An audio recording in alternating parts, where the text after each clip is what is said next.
Great are thy judgments, and cannot be expressed. Therefore unnurtured souls have erred. For when unrighteous men thought to oppress the holy nation, they being shut up in their houses, the prisoners of darkness, and fettered with the bonds of a long night, lay there exiled from the eternal providence.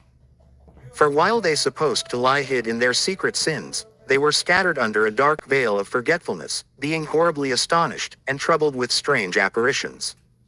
For neither might the corner that held them keep them from fear, but noises as of waters falling down sounded about them, and sad visions appeared unto them with heavy countenances. No power of the fire might give them light, neither could the bright flames of the stars endure to lighten that horrible night. Only there appeared unto them a fire kindled of itself, very dreadful, for being much terrified, they thought the things which they saw to be worse than the sight they saw not. As for the illusions of art magic, they were put down, and their vaunting in wisdom was reproved with disgrace.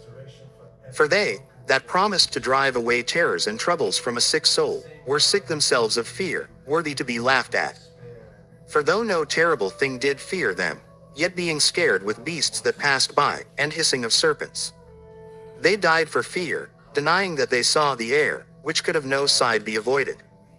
For wickedness, condemned by her own witness, is very timorous, and being pressed with conscience, always forecasteth grievous things.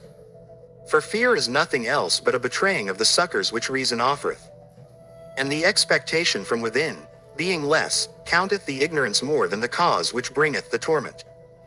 But they sleeping the same sleep that night, which was indeed intolerable, and which came upon them out of the bottoms of inevitable hell, were partly vexed with monstrous apparitions, and partly fainted, their heart failing them, for a sudden fear, and not looked for, came upon them. So then whosoever there fell down was straitly kept, shut up in a prison without iron bars.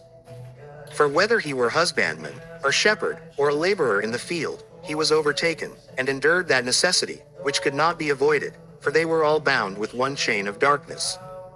Whether it were a whistling wind, or a melodious noise of birds among the spreading branches, or a pleasing fall of water running violently, or a terrible sound of stones cast down, or a running that could not be seen of skipping beasts, or a roaring voice of most savage wild beasts, or a rebounding echo from the hollow mountains, these things made them to swoon for fear.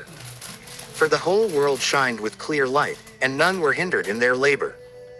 Over them only was spread an heavy night, an image of that darkness which should afterward receive them, but yet were they unto themselves more grievous than the darkness.